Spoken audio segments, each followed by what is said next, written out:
salah terus. Sumber data. Nah, sekarang jenis datanya. Jenis data di sini karena ini sebetulnya penelitiannya kualitatif. Jadi penelitian kualitatif itu tidak ada angka-angka statistik. Adanya adalah angka-angka yang dipakai untuk data. Beda ya. Kalau angka statistik itu artinya angka yang akan diolah dengan menggunakan rumus-rumus. Itu namanya angka statistik. Berarti menggunakan rumus. Mungkin menggunakan SPSS atau apa. Ini namanya penelitian kuantitatif. Tetapi kalau ini, penelitian tindakan ini namanya penelitian kualitatif. Sehingga tidak menggunakan rumus-rumus. Tapi hanya menggunakan perhitungan sederhana. Ya,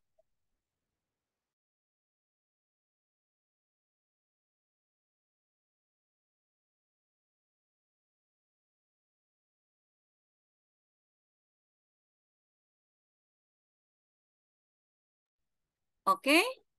Jadi ini adalah penelitian kualitatif yang sangat sederhana sehingga data yang digunakan angka ini hanya sebagai angka data saja, bukan angka statistik ya. Bedanya di situ. Hanya sebagai data untuk ini saja, untuk mencari tahu atau mencari informasi ada berapa siswa yang diteliti. Kemudian yang sudah paham ada berapa siswa atau berapa persen.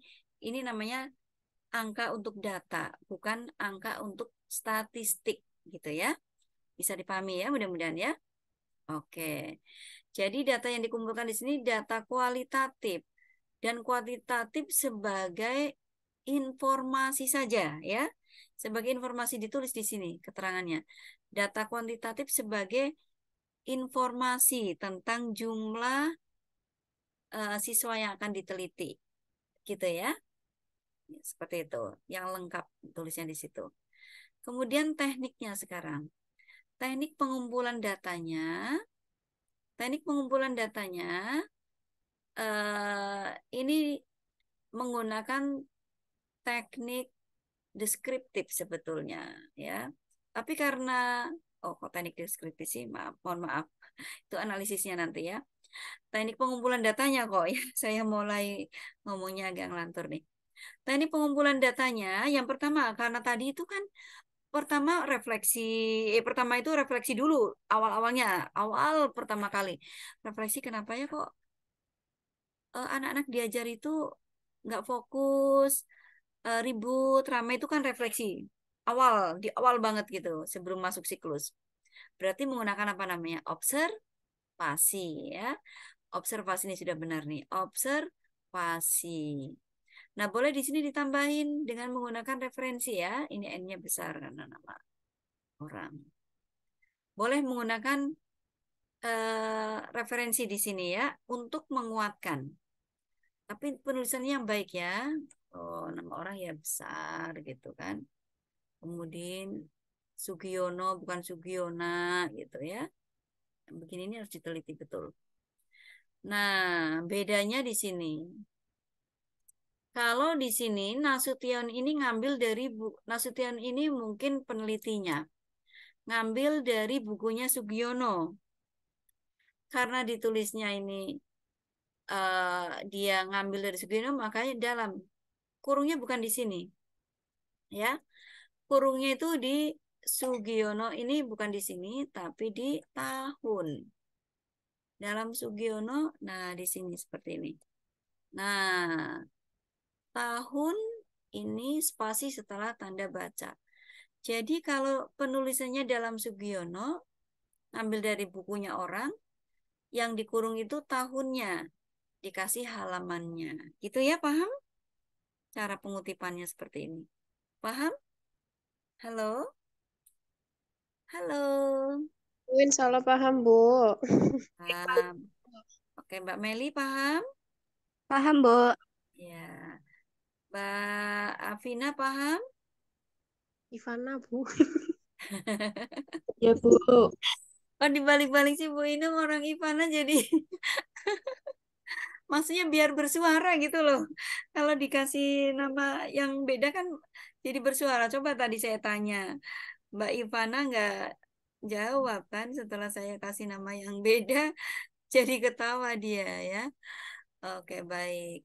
Jadi yang pertama observasi. Ini untuk pengumpulan datanya.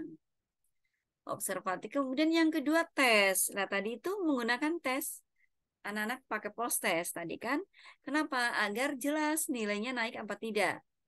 Atau eh, kalau yang minat, misalnya yang minat atau yang motivasi gitu kan, mungkin tidak menggunakan tes tes seperti itu, tapi menggunakan observasi. Misalnya ketika diberi treatment dengan metode apa, kelihatan, oh dia antusias. Nah, nanti diberi keterangan di pas pengamatannya, misalnya begini.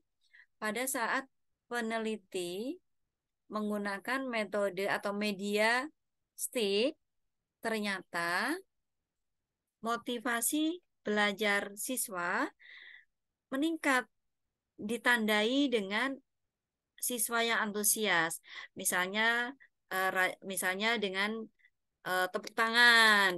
Kan tandanya orang antusias itu misalnya tepuk tangan.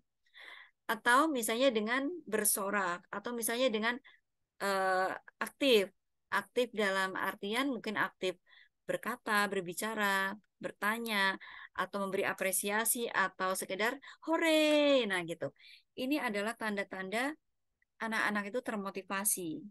Coba nanti dibaca di buku tentang psikologi. Dan psikologi anak-anak yang termotivasi itu tanda-tandanya seperti apa gitu kan. Kaitannya dengan psikologi ya. Dengan ilmu perkembangan anak juga.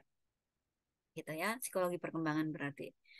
Nah, itu kalau yang ditingkatkan atau ditreatment adalah motivasi atau minat atau keaktifan. Kalau yang tadi hasil belajar berarti dengan tes gitu ya. Dijelaskan di situ tesnya mengambilnya berapa nomor, terus tesnya berupa tes apa, pilihan ganda atau uraian atau apa dan ada kuncinya apa tidak begitu. Seperti itu ya. Ini tadi prosedur yang ini adalah prosedur teknik pengumpulan datanya. Nah, data yang sudah terkumpul dari hasil observasi dan juga dari hasil tes itu tadi mau diapakan sekarang? Sekarang mau diapakan? Mau dianalisis. Data yang tadi sudah terkumpul mau dianalisis. Dianalisis ini dengan cara apa? Nah, ini baru yang tadi saya katakan. Di sini nanti mahasiswa harus banyak baca tentang buku-buku penelitian. Jadi ada analisis data yang bersifat kuantitatif dan kualitatif. Ya, di sini kuantitatifnya bukan secara statistik, bukan menggunakan rumus statistik, tetapi hanya untuk menampilkan atau memberikan informasi saja tentang berapa jumlah siswa yang akan diteliti, berapa jumlah yang sudah memahami atau yang masih belum memahami. Seperti itu ya. Nah, maka dari itu di sini data ini perlu dideskripsikan, perlu digambarkan, perlu dianalisis secara deskriptif. Makanya namanya sifatnya itu penelitian ini adalah kualitatif deskriptif ya. Karena hanya mendeskripsikan saja, sangat sederhana. Hanya mendeskripsikan saja. Jadi sangat sederhana. Hanya mendeskripsikan saja. Tuh ya, sangat sederhana. Nah, kemudian ini tadi.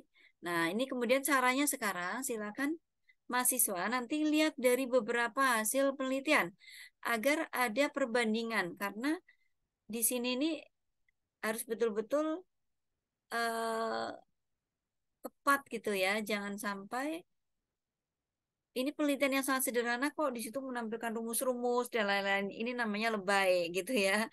Namanya kebangetan, namanya tuh keterlaluan atau kebablasan. Wong penelitiannya hanya deskriptif kok menggunakan rumus-rumus yang jelimet. Menggunakan SPSS-nya nggak jalan, nggak bisa gitu ya. Itu namanya penelitian deskriptif, ya, deskriptif. Hanya menggambarkan saja. Sangat sederhana, gitu. Nah, deskripsinya seperti ini. Seperti ini. Sebetulnya ini juga boleh langsung ya, Mbak Triana tadi nanya. Mbak Triana misalnya langsung deskriptif, langsung dianalisis menggunakan narasi juga nggak apa-apa. Tidak harus dengan yang pointer-pointer begini, nggak masalah juga. Jadi silakan sesuai dengan kenyamanan peneliti. Menuliskannya dengan cara yang seperti